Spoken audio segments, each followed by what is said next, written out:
విష్ణుకుమార్ రాజు భారతీయ జనతా పార్టీకి సంబంధించిన Visakha MP MLA చేసిన ఒక ప్రయత్నం కీలకమైనటువంటిది. ఒక డీజీపీ సెంధిల్ కుమార్కి ఆయన కొన్ని ప్రశ్నలు సంధిస్తే రేంజ్ వీఆర్ పోలీస్ ఇన్స్పెక్టర్ల వారి నెలవారీ జీతం అలవెన్స్లు చెల్లించకుండానే అన్ని విధులకి హాజరు కావాల్సి వస్తుందనేది వాస్తవం కాదా అంటూ ఎమ్మెల్యే ప్రశ్నించారు. దీంతో పోలీసు ఇన్స్పెక్టర్లు తీవ్ర ఇబ్బందులు పడుతున్నారని చెప్పారు.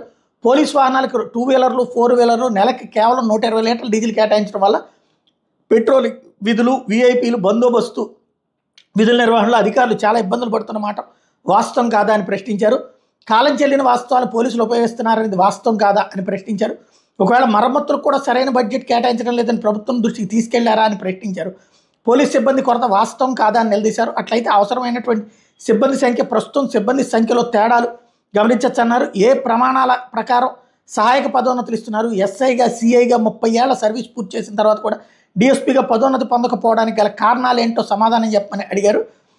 ఒక ఎమ్మెల్యే ఇట్లా పోలీసులకు అనుకూలంగా చేసినటువంటి ప్రశ్నలతో ఇప్పుడు కొత్త చర్చ ప్రారంభమైంది. అందుకనినే రాష్ట్రంలో ఏ శాఖలో లేని వింత పద్ధతి పోలీస్ శాఖలో అధికారులకి పెద్ద శాపలా మారింది. పోస్టింగ్ ఉంటే జీతం, వీఆర్లో ఉంటే జీతం లేక అవస్థలు ప్రస్తుతం పోలీసులకు విచిత్ర సంస్కృతిగా మారింది. వీఆర్లో ఉన్న వాళ్ళంతా ప్రభుత్వ ఉద్యోగులే, పరిస్థితులు మాత్రం ప్రైవేట్ ఉద్యోగుల కంటే దారుణంగా ఉంటుంది. పోస్టింగ్ ఎవరు, వచ్చేదాకా జీతాలు కూడా ఎవరు, వేరే పని చేసుకుని కుటుంబాన్ని పోషించుకుందామంటే అది కూడా కుదరదు. కానీ అత్యవసర బందోబస్తుకు మాత్రం రెడీగా ఉండాల్సిందే.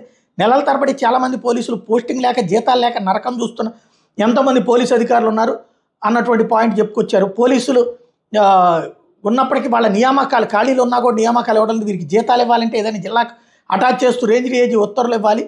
అలా అటాచ్ చేయబడినటువంటి వాళ్ళు ఈ జిల్లా పరిధిలో ఎక్కడైనా అత్యవసర సేవలకు అందుబాటులో ఉండి జీతాలు తీసుకునే వెసులుబాటు ఉంటుంది అన్నటువంటి పాయింట్ని చెప్పేటప్పటికి ఇప్పుడు దాని మీద చర్చ ప్రారంభమైంది.